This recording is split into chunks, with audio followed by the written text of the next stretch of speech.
Hello everyone, it's the first day of Sri Lanka Design Festival and I hope you're all having an eventful day. So today, sorry, I'm Ray, I'm a visual communication student. I'm going into my final year at the moment.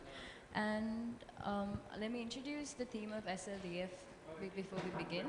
It's called Panoramically New, Panoramically Local Design Lokayak, which means we're taking a panoramic look into the creative industry and what other industries have been doing in the past year as we've begun to create from within and build a new local identity.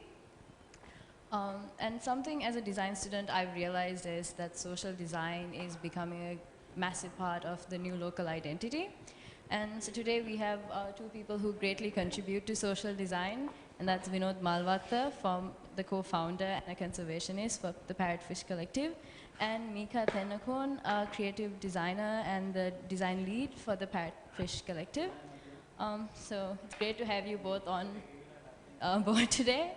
So starting off, let's give us a self-introduction as well as what Parrotfish exactly is. I don't think this works. Thank you everyone for coming.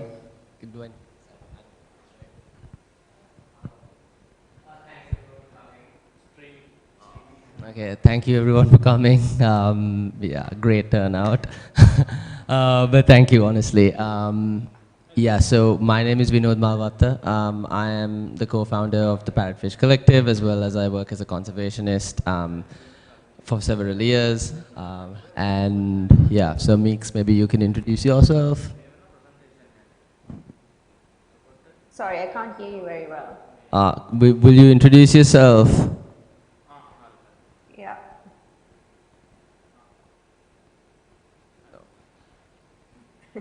Okay, so that's Mika. When she is speaking, she'll Hi. speak. Yeah. Will you introduce yourself?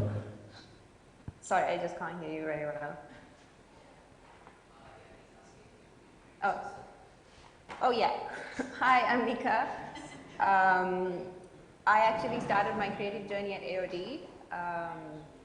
I am, technically speaking, the creative director at Parrotfish. Yeah. So, what is Parrotfish Collective? So basically, it is a group of individuals, conservation professionals, as well as wildlife enthusiasts, and we saw, I guess, a gap in the market where there was there's a lot of scientific data out there, a lot of environmental data, but how it gets transferred to the public was limited. So what we did was really merge together design as well as effective storytelling to be able to then give that knowledge, the knowledge transfer towards the public. So the idea is to engage the public through creative means, cartoons, animations, different ways of communicating science. As opposed to heavy papers, because otherwise a lot of people will say won't read a paper. So it's not digestible. So what we want to do is use humor as well as different satire, things like that we can bring to the table. Yeah. So we do multiple different things. We work across mediums. We do design work, graphics, books, which I can share with you all after this. And then we've done a bunch of videos, animations. That's kind of our core work. But at the core, our goal is to raise eco-literacy rates at the public. So the chances of them mobilizing towards environmental issues is increased.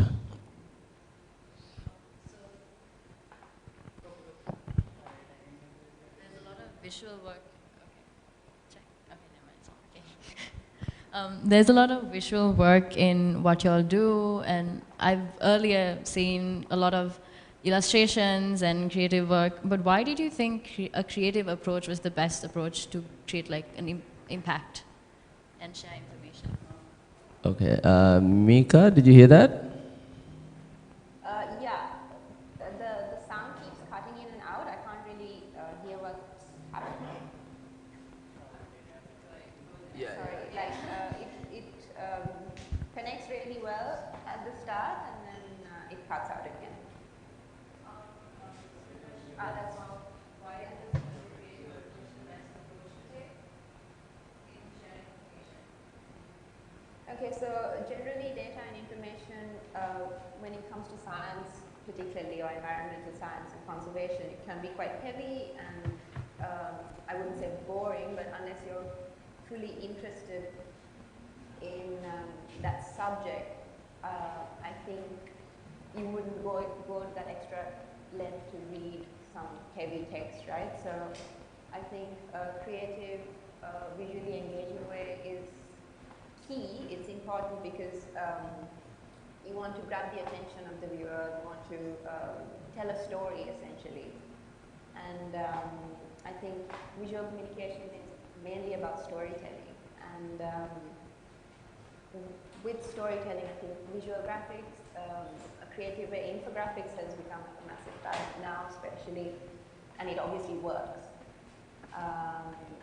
And taking a creative approach, I think, engages the non-experts and the experts to relate, I feel.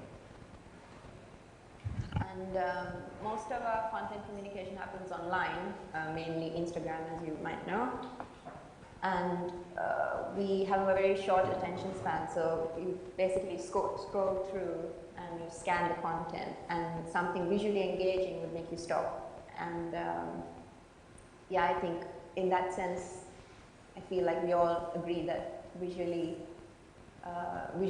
communication or a creative approach is ideal for getting more feedback and getting more engagement.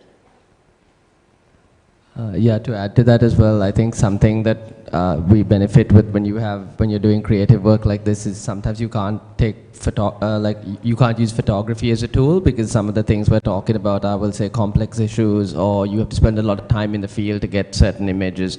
So when you do have the option of drawing something, you can communicate that in a much more effective way. And again, like I said, you could use humor and all of these other elements that you can bring to the table that makes it stand out and, I guess, break through the clutter that you see on social media. Can we see some of these visuals? Yeah, Meeks, maybe you can move. Yeah, so these are collaborators we've collaborated with are multiple. So what we try to do is really be science communicators. So we do our own content, but it's actually creating content for organizations that are doing the work on the front lines. So we speak to researchers, we get their work, and then what we do is we do our process and then we get it out. So it's mainly being recommunicating science is what we do. You can go to the next slide. Yeah, so these are some of the collaborators we've had, local organizations, the UN, UNDP, we work with GIZ, we work with several national parks. Our goal is to keep working with the region as well as kind of up the standard of education at parks, wilderness education. Yeah, so here are some of the projects we can talk to you about. So when it comes to finding problems and information to create awareness in these information, could you give us some insight into your research process and how it all comes together? Right. So it's again, like I said, it's reaching out to the organizations who are doing the work. Once we get the work, then we after that figure out exactly what kind of messaging we want, what do they want, and then we go into our process. So our process is very, it's multidisciplinary. So we've got writers, graphic designers, illustrators, animators. So depending on the job, we kind of work within our team. And even you'll see in some of the stuff we show you, there's multiple disciplines that come together to create the work that we do. So it's I guess, the process is very important in the stuff we create. As a creative student, something I've struggled with is that identifying how much information is too much information. So when you release data, how do you curate the correct amount of information so that it's not overwhelming but also creates an impact?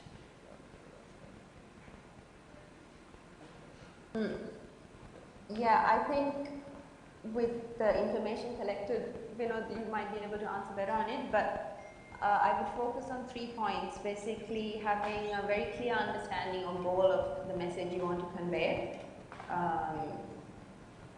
and understanding your target audience is really important. As well as identifying the platform or the channels that you're using to communicate that message. So yeah, like I think especially with some organization like Parrotfish, I would mainly focus on the issue, and then you ask yourself these questions: does it create potential for change or behavior or management? I think those are important questions. And then organically, when you have these 3 main focus points, I feel like it organically the information gets compressed into what you want to say. Thank you. From a conservation point, could you take us through some of your processes? Like when, so when you're like curating your projects, not from the creative point of view, but the back end, what happens there? So again, like I said, what we try to do is a lot of dialogue with the organization, or we'll say if it's a national park, we'll highlight a national park project after this. It's constant dialogue with the national park staff, the local communities involved, because you want things that are representative of the community. So if they don't feel ownership of it, or if they don't, understand, like if you got the wrong logo that's not representative of that area, the chances of community buy-in is much less. So those are little things that we obviously do. Feedback processes are obviously brought into the equation, and then taking time over things and making sure we also get everything, like I guess, fact-checked by senior scientists or people within the field to ensure that the work is up to a certain scientific standard. Yeah, and I also feel like we work as a small creative agency in essentially. So there's like a marketing team, a logistics team, a research team, a creative team. So if you know how like an advertising agency or media agency works, it's very similar how we work, even though it's a group of friends and it's a very small organization. It's still done as it would a normal agency, where there's a brief and then there's brainstorming sessions and communication strategy, target audience, communication channels, etc. You mentioned target audience, and for each project, do you have a separate target audience you cater to? How do you create like an impact that it reaches them directly? Sorry, I didn't hear the question. The question was about target audience. Do we have, like, how do we pick our target audience? Vinod, I think you should answer that. Okay. So we do have different target audiences. It depends. So like I said, so for our online content, it's predominantly English. And so what our messaging is somewhat different. But when it comes to a lot of our print media, like we'll say this kind of stuff, these are trilingual books. I brought the English one today, but a lot of when it comes to community engagement around Sri Lanka, it's working in Sinhala and Tamil. Because otherwise you're not reaching the masses, you're not really creating that change. So when it comes to different projects, it's being able to understand again who your target audience is, who you're working with, and do something that works best within that locality. So that's what we've realized, and that's what I guess I've urged anyone doing any kind of development work to do, because otherwise it's such a waste. I would like to open up the space for questions from the audience. Is there anything? Sorry, I can't hear. Oh. Questions from the audience. Okay. And if there is nothing to end it, I have one last question. As Parrotfish Collective takes on new projects, how are you planning on expanding your team for future projects? Yeah, so we're definitely looking to grow our team. You know, if you're a writer or if you do any kind of creative work, writer, you could also be a photographer, animator, anyone who's really fits into our set of skills would be obviously welcome to join us. And then we also do like small volunteer projects, but it's kind of mainly on the east coast of the country for now. What I can do is actually show you some of the work that we've done and the process really. Mika, can you just slide through the things? Yeah, so this is something that actually we just started. It's with Wilpattu National Park. It's a new project that's coming out. Next slide. So yeah, so what we did was we were hired by GIZ, and what we did was create these 5 mascots. So like I said, the process was understanding charismatic species as well as non-charismatic species. So we've got the dugong on the right, which is a more, you know, endangered species that people don't know much about, so we wanted to have it. But then we had the hornbill, which you see all the time, but it resonated with the people from the area because they realized this is kind of our thing. Like you see the hornbill all the time. The bear, because it's also one of the best places to see bears in Sri Lanka. The olive ridley turtle was included because it was, again, there's a lot of fishing that happens and a lot of turtles get caught in the net. So it's a way of raising awareness. The leopard, because again, it's a charismatic one and the park's well known for its leopards. So it's kind of understanding these nuances of the situation and finding the animals that would fit. So next one. So like I said, when we mix a lot of photography, so the picture that you took, the previous slide, is what actually informed the park logo. So that's a male leopard who is one of the main male leopards in the park. So again, when you see the image and you see the logo, there's resonance from the people because a lot of the Jeep drivers and people know that that's this particular male. And a lot of people really seem to like this animal. So then there's ownership as well, because earlier they had done something where they had done a jackal and people really didn't, you know, vibe with it too much because they were like, you know, we're known for leopards. We want to have a leopard on there. So it's thinking of those little things. And in the next slide, we'll see even the logo so it actually is, it's a Villu ecosystem is the main kind of feature of Wilpattu, and it's bringing together these different elements. So if you look in the logo, you'll see the different elements of the tropical evergreen forest, the Villu, the sand dunes, the grassland, and the scrub jungle, which is kind of what you see here, and those are the main ecosystems within the park. So it's a merger of all of those things that come together. And then for design purposes, we've got these primary color palettes, and then we did different things like a text-based logo. This is a style guide we developed for the park, just so people understand how not to use the logo, as well as how to use the logo. So these are things that we made available to the Department of Wildlife, so they can use it correctly. Again, signage as much as possible.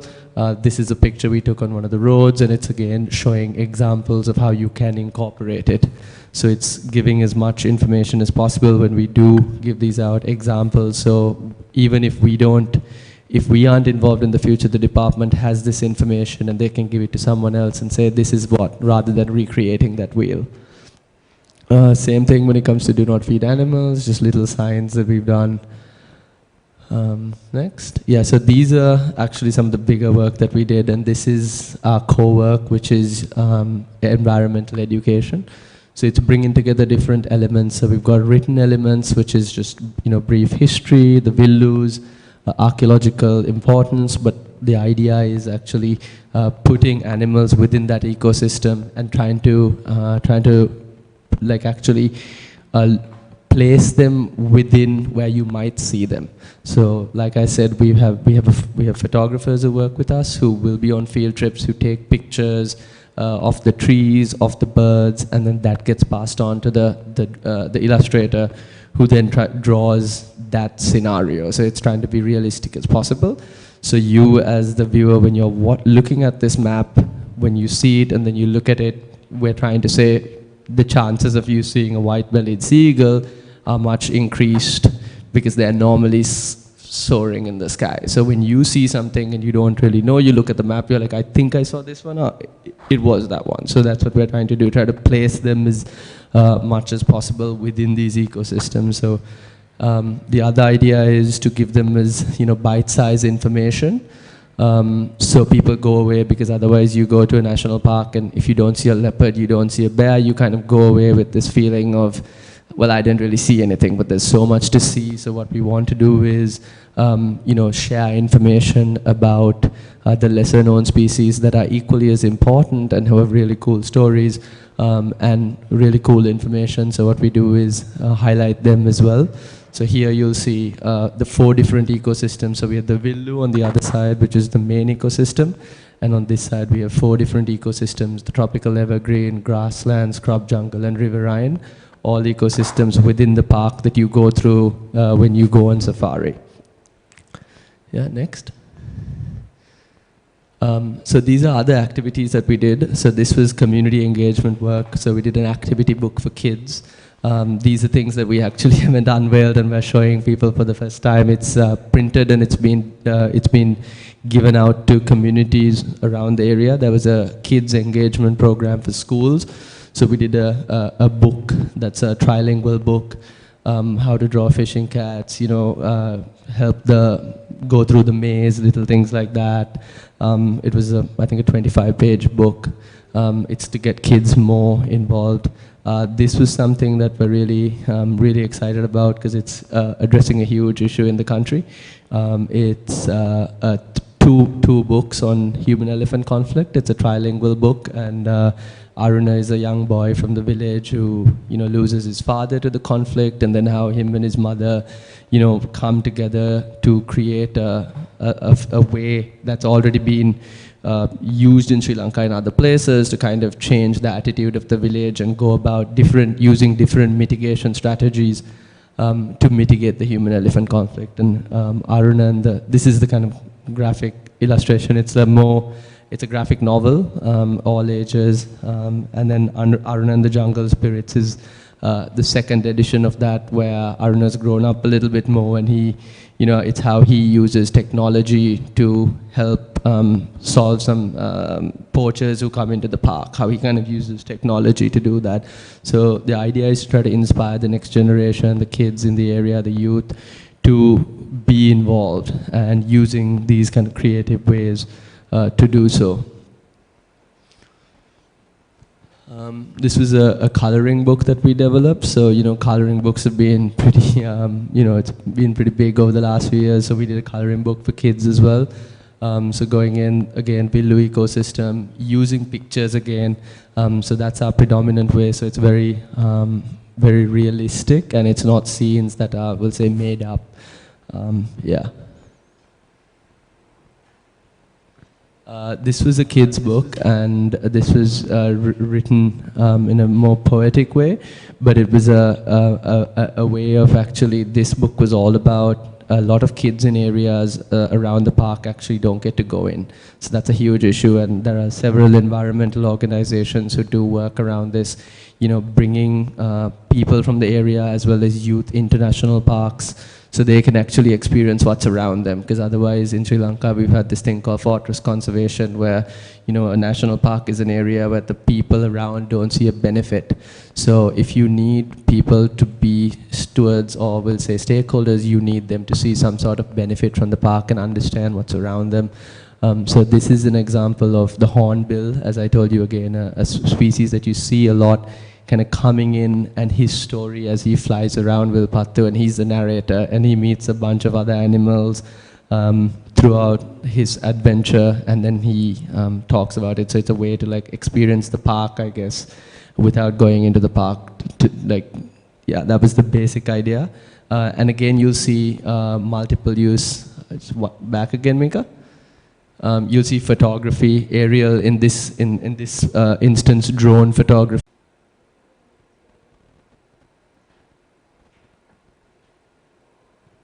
Was trying to relate it to old Sri Lankan flags, and because I feel like those we used animals to represent each, it was like the houses and the cities. Each city had their own flag. And I wanted to revive that and talk about that a little bit. And then, so the saltwater crocodile, I did it like it would a flag back in the day. But unfortunately, that idea was not taken up because they had a concern that it was too making it too ethnic. Like there was one particular ethnicity involved, which was Sinhalese, and they didn't want to go on that, especially it being the UN as well. So they wanted to keep the idea and the look. So we changed it to using batik, which is how most of these flags were made. So the next few images are how we changed the idea into something a little bit more of what the client wanted. So these images, this is the rusty spotted cat. So as you can see, the colors, the imagery, the look, we're still keeping with the traditional flag look, but making it a little bit more batiki and less flaggy.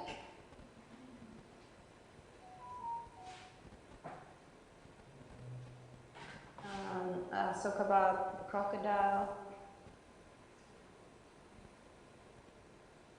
the relic ant, and the Scops owl.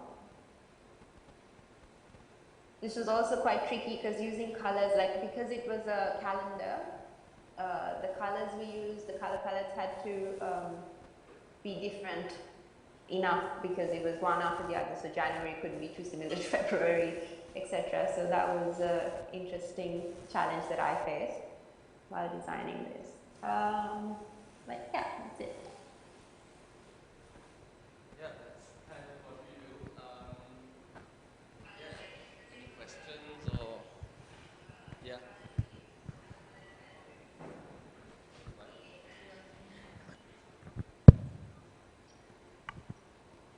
I had like 4 questions, but Ray already asked 2 of them. Great questions because I had them.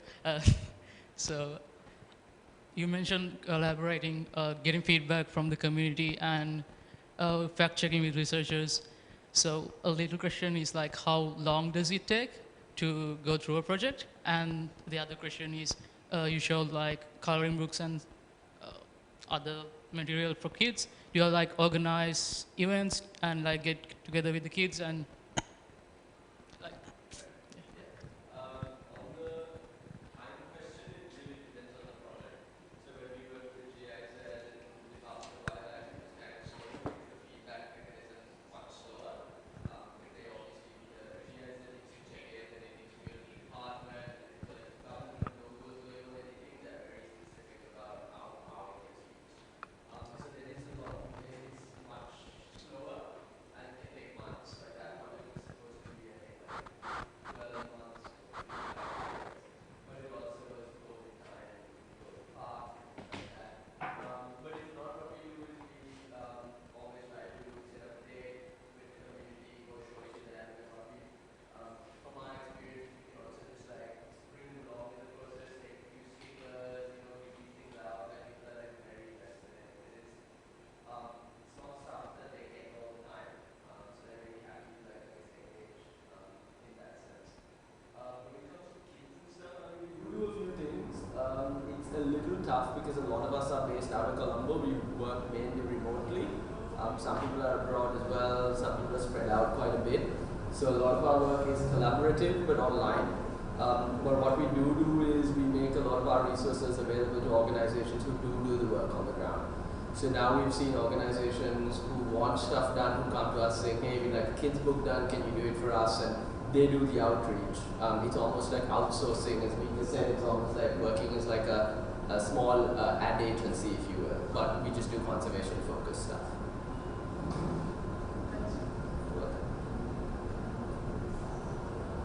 Any other questions? Have you found that the reaction has been positive in terms of if you're working with wildlife departments or the government, do they take positively always the suggestions that you have, or is there's an element maybe of being quite careful what you're saying, because you're saying like, can we we add to this? Can we improve what we're offering? But inherently that's saying what you're offering could be better. And Yeah. is that quite a hard line, I imagine? Yeah, I mean, I think it's balancing that out by just basically how you kind of approach it and bringing them along in the process. It's like an art, like where you have to almost like plant the idea in them and then they give it back to you almost. So then they're like, it's like you tell them, but it's like, yeah, more often than not they are. Once you get one project going, and they also do like, I guess the diversity and like how it's something different. So it's like also showing examples from abroad and a mix of the two, where we also like obviously want to highlight what's there locally, and I guess there sometimes isn't a lot of external. With some of the parks we work with, they've had absolutely like no external help coming in, so they're very happy when we do come to them and say, hey, we'd like to do something with you guys. You just I feel like you need to just balance it, and it's almost like just navigating personalities. Yeah.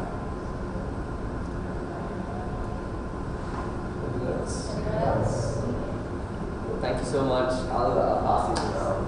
Thank you so much for coming for the talk, and I know the complications, but thank you for